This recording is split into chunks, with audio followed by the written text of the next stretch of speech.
Hello sir, hello ma'am, कैसे हैं आप लोग। आज की जो वीडियो है वो बहुत ही ज्यादा प्रॉफिटेबल और बहुत ही ज्यादा इंफॉर्मेटिव होने वाला है। और शायद हो सकता है कि बहुत सारे लोगों के लिए ये वाला जो टॉपिक है या फिर स्कीम कह लीजिए, ये लाइफ चेंजिंग डिसीजन भी हो सकता है अगर पूरी वीडियो को देख करके आप डिसीजन मेकिंग करते हैं तो।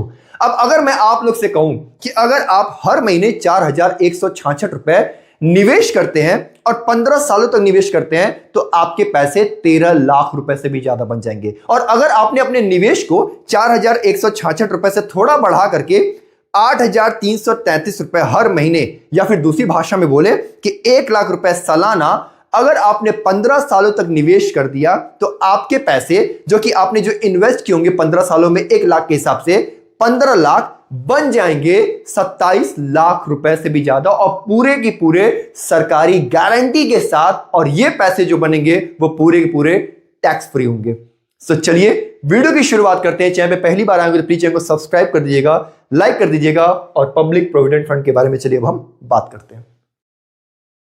तो बात हम करेंगे सर पब्लिक प्रोविडेंट फंड की, यानी पोस्ट ऑफिस के पब्लिक प्रोविडेंट फंड की, जो कि एक सरकारी योजना है और गवर्नमेंट की पूरी गारंटी रहती है। तो मार्केट में चाहे कितना भी डंप क्यों ना जाए, कितने भी क्रैश क्यों ना जाए, कितनी भी आपदा क्यों ना जाए, आपके पैसे सेफ और सिक्योर रहेंगे। गवर्नमेंट क्या कहती है कि इसमें मैंने जो लॉक इन पीरियड रखा हुआ है वो 15 सालों का, यानी सरकार ने 15 सालों का लॉक इन पीरियड रखा हुआ है। और इसके ऊपर जो भी आप निवेश करेंगे, सालाना जो निवेश करेंगे, उसके ऊपर आपको 7.1% का इंटरेस्ट देगा, जो कि एनुअली कंपाउंड होता रहता है। यानी आपको चक्रवृद्धि ब्याज आपके ऊपर, इस पैसे के ऊपर आपको चक्रवृद्धि ब्याज मिलता रहेगा। अब गवर्नमेंट क्या कहती है कि मिनिमम जो इन्वेस्टमेंट आप इसमें कर सकते हैं वो 500 रुपए कर सकते हैं निवेश, और मैक्सिमम जो कर सकते हैं वो 1.5 है, यानी 1.5 लाख रुपए तक सबसे ज्यादा जो मैक्सिमम है 1.5 लाख रुपए तक निवेश कर सकते हैं। इससे ज्यादा निवेश नहीं कर सकते हैं। बहुत लोग के मन में आता होगा ये जो 1.5 लाख हम जो करेंगे निवेश वो किस तरीके से कर सकते हैं। आप चाहे तो एक बार में लमसम कर सकते हैं सर, ठीक है, लमसम कर सकते हैं, या फिर हर महीना 12 महीने होते हैं, 12 महीने आप क्या करिए, 1.5 लाख अगर आपने इन्वेस्टमेंट तय किया है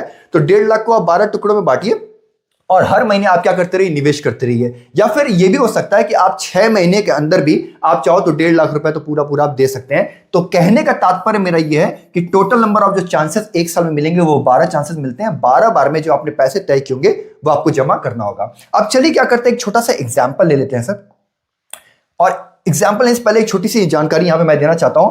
1 से 5 तारीख के बीच में आप पैसा डिपॉजिट कर दीजिएगा तो ये आपके लिए सही रहेगा, क्योंकि अगर 1 से 5 तारीख के बीच में आप डिपॉजिट करते हैं, हर महीने जो डिपॉजिट कर रहे हैं, तो उस महीने का इंटरेस्ट भी आपको मिलेगा। अब चूंकि बात हम इंटरेस्ट की कर रहे हैं, 7.1% इंटरेस्ट की बात कर रहे हैं, इसको थोड़ा सा चलिए ब्रॉड तरीके से समझते हैं क्या है। जैसे मान लीजिए आपने तय किया है कि 1 लाख रुपए आप क्या करेंगे, निवेश करेंगे। तो 1 लाख जो आप निवेश कर रहे हैं इसके ऊपर जो आपको ब्याज बनेगा 7.1% के हिसाब से जो ब्याज बनेगा, यानी लगभग 7100 रुपए आपको ये मिल जाएगा। तो ये 7100 रुपए और 1 लाख मिलकर के बन जाएंगे 1,71,000 रुपए का, 1,71,000 लाख, 1,71,000 रुपए बन जाएंगे, यानी ये पहले वर्ष में। और अगला वर्ष में जो आपका इंटरेस्ट बनेगा वो इस वाले पर आपको 7.1% इंटरेस्ट बनेगा। और इसलिए मैंने बोला है कि कंपाउंडेड एनुअली, यानी चक्रवृद्धि ब्याज आपका बनता रहता है। और यही कारण है कि 1 लाख अगर आप 15 सालों तक निवेश करेंगे तो इस तरीके से देखें तो 15 लाख ही आपने निवेश किया, लेकिन मैच्योरिटी के वक्त में जो आपका पैसा बन जाएगा वो बन जाएगा तकरीबन 27 लाख प्लस, यानी 27 लाख रुपए से भी ज्यादा आपका बनेंगे, क्योंकि यहां पे आपको POC यानी पावर ऑफ कंपाउंडिंग देखने को मिल रहा है। इसीलिए वो 15 लाख सीधे बन जाएंगे आपके 27 लाख रुपए। और ये जो पैसा आपका बनेगा सर वो बनता है क्या, टैक्स फ्री रहेगा। आपका पूरा जो पैसा रहेगा टैक्स फ्री रहेगा, नो TDS और TDS वगैरह इसके ऊपर नहीं लगेगा। अब समझाता हूं कि ये जो आता है, ये जो पैसा आपको मैच्योरिटी के वक्त बनता है, ये इसके ऊपर आपको टैक्स के बेनिफिट मिलते हैं। और टैक्स के बेनिफिट कैसा वाला, EEE बेनिफिट के साथ आता है। ये EEE शायद आपने कई बार नाम सुना होगा, पुराने अगर निवेशक होंगे, लेकिन नए हैं तो कोई बात नहीं। ये हर एक ई जो बना हुआ है, हर एक ई का कोई ना कोई मतलब है। तीनों ई का मतलब मैं समझाता हूं। पहले ई का मतलब होता है कि जो आप पैसा 1.5 लाख रुपए तक रखा है ना गवर्नमेंट ने कि मैक्सिमम 1.5 लाख रुपए आप निवेश कर सकते हैं, तो इसी को उठा करके उसने इसमें क्या डाल दिया है कि हर साल सेक्शन 80C के तहत गवर्नमेंट ने आपको बोला है कि आप जो भी डिपॉजिट करेंगे, पैसा जो भी डिपॉजिट कर रहे हैं, 1.5L तक का आपको क्या मिलेगा, छूट मिलेगी, मतलब टैक्स आपका नहीं लगेगा। तो इसलिए मैक्सिमम 1.5L है। साधारण भाषा में आप समझ रहे हैं ना। सेक्शन 80C के तहत गवर्नमेंट कहता है 1.5 लाख रुपए तक का आपका पैसा जो आप इन्वेस्टमेंट कर रहे हैं वो टैक्स फ्री रहेगा। दूसरा ई का मतलब क्या होता है कि इसके ऊपर जो आपका इंटरेस्ट बनेगा सर, जो आपका इंटरेस्ट बन रहा है वो भी टैक्स फ्री। जरा आप समझिए ना, पिछले स्लाइड में जैसे आपने तो निवेश 15 लाख किया, मिला कितना 27 लाख से भी ज्यादा, यानी तकरीबन 12 लाख से ज्यादा तो आपका बन रहा है ना, तो ये क्या हो जाएगा, टैक्स फ्री रहेगा। तो यानी इंटरेस्ट भी जो है वो आपका क्या है, टैक्स फ्री है, इसके ऊपर भी टैक्स नहीं लगेगा। और तीसरा ई का मतलब समझते हैं सर क्या, कि मैच्योरिटी, जो मैच्योरिटी के वक्त में जो आपका अमाउंट बनेगा वो भी क्या आएगा सर, आपका टैक्स फ्री रहेगा, आपके टैक्स इस पे नहीं लगेंगे। तो फिलहाल अभी जो मैंने आपको समझा दिया है, बेसिक स्ट्रक्चर मैंने आपको समझाया है, ठीक है, बेसिक स्ट्रक्चर मैंने आपको समझा दिया कि टैक्स फ्री किस तरीके से आता है। अब आगे बढ़ते हैं और आगे चल करके बाकी चीजों को बात करते हैं कि मान लीजिए पैसे तो सर आपके हैं, तो आप जानना चाहेंगे कि हमारे पैसे पे क्या हमें लोन मिल सकता है, राइट, क्या हमें विड्रॉवल मिल सकता है। जैसे हम मान लीजिए कुछ विड्रॉवल करना चाहते हैं, कुछ पैसा है जो हम निकालना चाहते हैं क्योंकि हमें इमरजेंसी की जरूरत है, या फिर अगर हमें क्लोज करना है, कोई दिक्कत आ गई, कोई आपदा आ गई, क्लोज करना है, तो क्या आप क्लोज करा सकते हैं। तो आइए इसके बारे में डिटेल से समझते हैं। अगर आप लोन के बारे में समझेंगे तो थर्ड से लेकर के तीसरे से छठवें ईयर के बीच में आप क्या रह जाते हैं सर, एलिजिबल हो जाते हैं पैसा निकालने के लिए। लेकिन कितना पैसा निकाल सकते हैं, 25% निकाल सकते हैं, लेकिन 25% किस वाले अमाउंट का। और ध्यान समझिएगा, लोन जब लेंगे तो उसके ऊपर कुछ इंटरेस्ट भी आपको देना होगा, फिर एक टेन्योर भी होगा, ड्यूरेशन भी होगा जो आपको भरना होगा, तो उसकी पूरी प्रक्रिया होगी ना, दिमाग में रखे रहिएगा। विड्रॉवल की अगर बात करेंगे तो 6 तक हो गया ना, तीसरे से छठे साल तक के बीच में आप लोन ले सकते हैं। विड्रॉवल की बात करेंगे तो 7th ईयर, 7वें साल से सर आप क्या कर सकेंगे, आप विड्रॉवल ले सकते हैं। और विड्रॉवल लेंगे तो ये विड्रॉवल जो आप लेंगे पार्शियल, मतलब ऐसा नहीं कि पूरा पूरा ले सकते हैं, 50% आप लोन ले, 50% आप पैसे क्या कर सकते हैं, विड्रॉ कर सकते हैं। लेकिन 50% कौन से वाले अमाउंट का, ये भी आपके मन में सवाल आ रहा होगा। तो मैं आप लोगों को क्या बताना चाहता हूं कि चाहे वो लोन हो चाहे विड्रॉवल हो, मैंने शॉर्ट में बता दिया है। अगर आपको डीप डाइव करना होगा, पूरे स्ट्रक्चर के बारे में जानना होगा, लोन वाला विड्रॉवल वाला, तो सर मैं आपसे रिक्वेस्ट करता हूं, डिस्क्रिप्शन में जाएंगे, लिंक पड़ी होगी, क्लिक करके आप जाकर के वीडियो को वॉच आउट कर लीजिएगा, क्योंकि मैंने पूरा डिटेल में सिर्फ 6-7 मिनट की इसी की वीडियो बनाई है, डिटेल में पता चल जाएगा। ये बेसिक जो स्ट्रक्चर है वो मैं आपको बता देता हूं। और क्लोज की बात करेंगे तो 5 साल से पहले, 5 ईयर से बिफोर बहुत मुश्किल है कि आप अकाउंट का क्या कर सके, क्लोजर कर सके। सिर्फ एक ही कंडीशन बनता है, वो क्या है, डेथ का, कि ऊपर वाला ना करे कि अगर अकाउंट होल्डर की डेथ हो जाती है तो उस केस में। लेकिन हाँ, 5 साल के बाद थोड़ा सा देख लीजिए कि 5 साल के बाद अगर आप क्लोज करना चाहते हैं तो उसके लिए कंडीशन है। पहली कंडीशन क्या है, हायर एजुकेशन, HE लिख देता हूँ, हायर एजुकेशन के केस में, अगर हायर एजुकेशन लेना है उस केस में। दूसरा है सीरियस इलनेस, कोई गंभीर बीमारी हो जाए, ईश्वर न करे ऐसी कोई बात हो। या फिर तीसरा क्या है, NRI, यानी रेसिडेंशियल स्टेटस जो है वही चेंज होने जा रहा है, तो उस केस में क्या हो सकता है कि 5 साल के बाद आपका क्लोज किया जा सकता है। ठीक है, अब छोटे छोटे जो सवाल होते हैं उन सवालों का जवाब मैं आपको देता हूं, क्योंकि बहुत सारे डाउट्स क्रिएट होते हैं, आप वीडियो भी देखे हो किसी की तो क्रिएट हुए होंगे, उन डाउट्स को मैं क्या कर देता हूं, यहाँ पे क्लियर कर देता हूं। जैसे आप समझ जाइए 31 मार्च, यस देखिए 31 मार्च ये डेट याद कर लीजिएगा, जो मैं बता रहा था ना, इंटरेस्ट क्रेडिट होगा वो 31 मार्च को क्रेडिट होगा, राइट। दूसरा पॉइंट ध्यान दीजिएगा कि मान लीजिए अगर किसी साल आपका मिस आउट हो गया, जैसे मिनिमम आपको 500 रुपये हर साल डिपॉजिट करना है, लेकिन मान लीजिए किसी साल आपका मिस आउट हो गया, 1 साल नहीं बल्कि 2 साल मिस आउट हो गया, नहीं जमा कर पाए, तो आपका अकाउंट जो होगा वो डीएक्टिवेट हो जाएगा। अब ऐसे में एक्टिवेट दोबारा कैसे करेंगे, तो आपको 500 रुपया प्लस 500 रुपये, 2 साल का आपका छुटा हुआ है, प्लस हर साल का आपका क्या होगा, 50 रुपीज पेनाल्टी लगेगी। तो 5 5 1000 और ये हुआ 1100 रुपये, 1100 रुपये हुआ। और जिस वर्ष आप जमा करेंगे उसका भी तो 500 आपको देना है, 500 रुपये मिनिमम कम से कम जमा करना ही है। तो ये 1600 रुपये आप डिपॉजिट कर देंगे, अकाउंट आपका डी यहाँ से हट जाएगा, वो एक्टिवेट वापस से हो जाएगा। तो ये चीज़ ख्याल रखिएगा, ठीक है। और मैं और क्या आपको बता सकता हूँ, यस, क्या हम अकाउंट को एक्सटेंड कर सकते हैं, एक्सटेंड है, मान लीजिए आपका मैच्योरिटी हो गया, पूरा 15 साल हो गया, क्या आप एक्सटेंड करना चाहते हो, एक्सटेंड कर सकते हैं, यस। 5-5 साल के ब्लॉक्स में आप चाहे तो एक्सटेंड कर सकते हैं। देखिए एक्सटेंड के वक्त में आपको 3 ऑप्शन मिलता है। मान लीजिए 15 साल हो गया है तो आपका जो भी P+I, प्रिंसिपल प्लस इंटरेस्ट आपका यानी मैच्योरिटी जो बनी हुई है वो आप ले लीजिए। या फिर आप क्या कर सकते हैं कि 5 साल तक, दूसरा ऑप्शन क्या बनता है, 5 साल तक और भी आप पैसे जो फिक्स किए थे और डिपॉजिट करते रहिए, और फिर जब 20 साल हो जाए यानी 15 5 20 हो जाए तो मैच्योरिटी के वक्त जितना मिले वो ले लीजिए। या तीसरा ऑप्शन ये बनता है कि 15 साल के ऊपर जो आपको पैसा आपका बना हुआ है वो कहीं हम आपके पास छोड़ देते हैं, हम और एक्स्ट्रा पैसा हम एक्टिवली और डिपॉजिट नहीं कर सकते, 15 साल का जो हमारा पैसा बना हुआ हम आपके पास छोड़ दे रहे हैं, अगले 5 साल तक हमें क्या देते रहो, ब्याज देते रहो। तो ये 3 तरीके से आप एक्सटेंड का बनता है कि 5 साल का एक्सटेंड करिए या फिर। तो चलिए अब कुछ पीपीएफ के कैलकुलेशन करके देखेंगे। देखिए अब तक आपने 3 ऑप्शन जाना था और पहला ऑप्शन था कि वो तो खैर बंदी हो जाता है कि मैच्योरिटी पूरी होगी, पैसे निकाल लिए तो बंद हो गया। लेकिन बचे हुए जो 2 ऑप्शन है वो 2 रास्ते खोलते हैं, 2 दरवाजे खोलते हैं। पहला दरवाजा खोलते हैं कि किस तरीके से आप मैच्योरिटी के अमाउंट को, मतलब पीपीएफ के मैच्योरिटी के अमाउंट को करोड़ों रुपए तक लेके जा सकते हैं और इवन 6 करोड़ 75 लाख रुपए तक लेके जा सकते हैं। लेकिन उसके लिए कितने साल तक निवेश करना पड़ेगा, क्या उतना पेशेंस रख पाएंगे, वो मैं आपको बताऊंगा। और साथ ही साथ जो दूसरा रास्ता खोलते हैं वो ये खोलते हैं कि हर कोई चाहता है कि हमारे रिटायरमेंट के बाद हमारे पेंशन की व्यवस्था हो जाए, तो आपको पेंशन की भी व्यवस्था इसमें हो सकती है।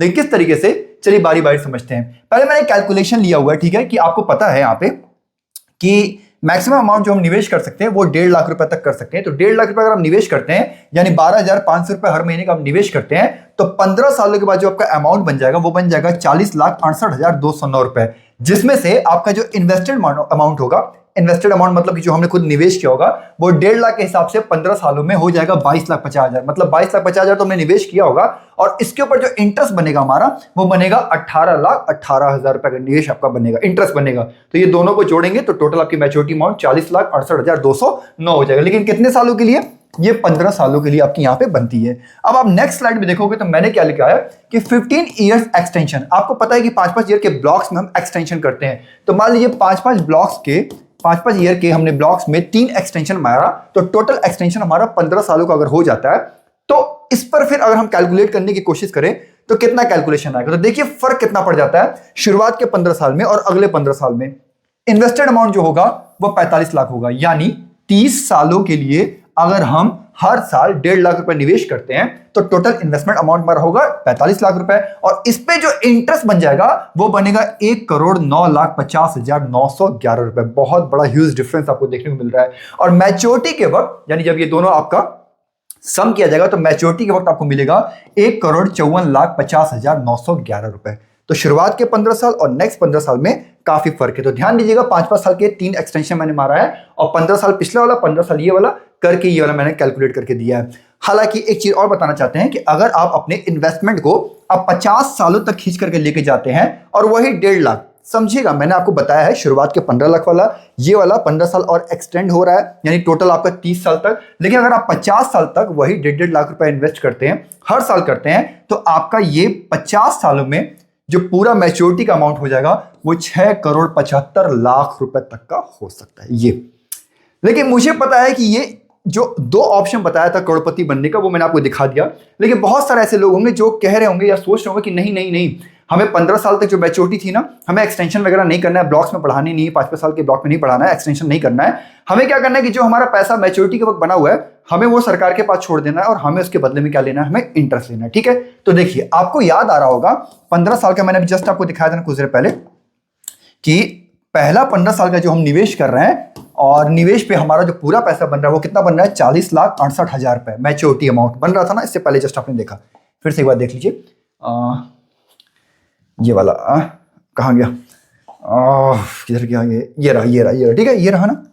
चलिए ये बना 40,68,000 रुपए। और आपको अगर ये पैसा अगर आप सरकार के पास दे देते हैं कि भाई आप ये रखे रहिए, मुझे इस पे मुझे इंटरेस्ट देते रहिए, और उस वक्त मान लीजिए मानते हैं कि फिर से 7.1% ही इंटरेस्ट रेट रहता है ना, तो आपको इंटरेस्ट जो इस पे मिलेगा 40,68,000 रुपए जो आप सरकार के पास छोड़े रहेंगे, बैंक पोस्ट ऑफिस में जो छोड़े रहेंगे, उस पे जो सालाना इंटरेस्ट बनेगा वो बनेगा 2,88,828 रुपए, यानी 2,88,828 रुपीज पर ईयर। ये आपका पैसा आपका इंटरेस्ट के तौर पे बनेगा। लेकिन अगर उसको ब्रेक डाउन करते हैं, मंथली ब्रेक डाउन करते हैं कि हर महीना हमारा इंटरेस्ट कितना फिर मिलेगा पेंशन के तौर पे, तो 24,000 रुपए का हर महीने आपको एक तरीके से समझ जाइए कि आपकी एक तरीके से PENSION एक तरीके से समझ जाइए 24,000 रुपए की आपकी पेंशन बनती रहेगी हर महीने 7.1% इंटरेस्ट रेट के हिसाब से। ये कैलकुलेशन पर आगे और बढ़ाते हैं। और अगर आप ये सोचते कि नहीं ऐसा करता हूं मैं कि 15 साल निवेश करने के बाद 15 साल तक और निवेश करूंगा और फिर जो अमाउंट बनेगा उस पर मेरे को ब्याज चाहिए, तो क्या होगा, तो उस पर तो आपको बताया था ना 1,54,50,000 तक बन जा रहा है आपका 15 साल और एक्सटेंड करने पे, यानी 30 साल होने पे। तो इस वाले पैसे पे इंटरेस्ट जो बनेगा वो बनेगा 10,96,950 रुपए सालाना। ये सालाना बनेगा। और इसको जब ब्रेक डाउन करेंगे मंथली की, मंथली फिर हमें कितना मिलेगा, तो 91,000 पर राउंड फिगर ले लीजिए, लगभग हर महीने 91,000 रुपए का आपका ब्याज बनेगा। ये कब? जब 1.5 लाख आप इन्वेस्टमेंट करेंगे तब। अब हो सकता है कि 1.5 लाख कोई नहीं करना चाहता, कोई 1 लाख करना चाहता, कोई 50 लाख करना, 50,000 करना चाहता हो, और अलग अलग अमाउंट से लोग चाहते हैं कि निवेश करना। तो ऐसे में आप अलग अलग अमाउंट का चाहते हैं कि निवेश का जरा मुझे बता दीजिए, तो आप कमेंट भी कर देंगे ना, तो मैं आपको हो सकता है कि शॉर्ट में वीडियो बना करके दे दूंगा। तो ये रहा पूरा खेल। और एक चीज और समझिएगा, इसमें छोटी सी ड्रॉबैक मुझे क्या दिखाई देती है मैं आपको बताना चाहता हूं। बट ड्रॉबैक दिखाने से पहले फिर से रिक्वेस्ट करता हूं कि चैनल पे पहली बार आए प्लीज चैनल को सब्सक्राइब कर दीजिएगा, क्योंकि आपका प्यार, सपोर्ट, आशीर्वाद मेरे लिए बहुत जरूरी है। मैं नया क्रिएटर हूं, नया यूट्यूबर हूं, तो मुझे आपके सपोर्ट प्यार की बहुत ज़्यादा जरूरत है। और अपना फीडबैक भी जरूर दीजिएगा, कुछ पॉजिटिव फीडबैक दीजिएगा, कमी भी होगी तो भी बड़ी अच्छे से लिखिएगा, ताकि मैं इसके ऊपर मोटिवेट होकर काम कर सकूँ। प्लीज़ नेगेटिव मत लिखिएगा, नेगेटिविटी हमें स्प्रेड नहीं करनी है ना। रिक्वेस्ट कर रहा हूँ प्लीज़, है ना, कुछ अच्छा फीडबैक आप मुझे दीजिएगा ताकि मैं इंप्रूव कर सकूँ। और कैसा रहा है अब तक मेरी एक्सप्लेनेशन वो भी बताइएगा। ड्रॉबैक क्या रहा है? 2013-14 सेशन में अगर आप देखोगे ना तो 8.7% इसका इंटरेस्ट रेट था, बट अभी 2026 के सेशन में आप आ गए हो तो आप देखेंगे 7.1% आकर के गिर गया है। मतलब लगभग 1.5% का आपको डाउनफॉल देखने को मिल रहा है इंटरेस्ट में। अब मान लीजिए एक्सटेंशन जिस वक्त आप करेंगे वहां से 5% ईयर का ब्लॉक्स ना, उस वक्त जो इंटरेस्ट रेट रहेगा, इंटरेस्ट रेट जो फिक्स किया जाएगा ना, उसके हिसाब से वो एक्सटेंड होगा, इस बात ख्याल करिएगा। तो ये ड्रॉबैक मेरे को दिखाई दिया कि 1.5% का प्रतिशत का अब तक डाउनफॉल देखने को मिला है। अदरवाइज इसमें लोग जो निवेश करते हैं, निवेश करने का दो ही मकसद होता है। पहला मकसद होता है कि अपना टैक्स को बचाना, और दूसरा लोग पेंशन की नजर से देखते हैं कि भाई पेंशन हमें यहाँ पे एक तरीके से पेंशन भी हमें मिलती रहेगी।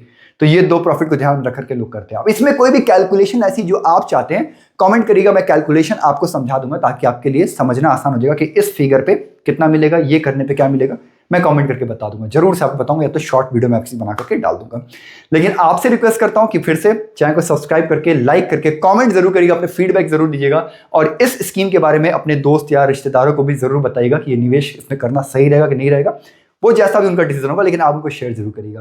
तो चलिए, अपना ख्याल रखिएगा, और अपने से ज्यादा अपने माता पिता, अपने परिवार, अपने बच्चे, अपने घराने ख्याल रखिएगा। God bless you all. Thank you.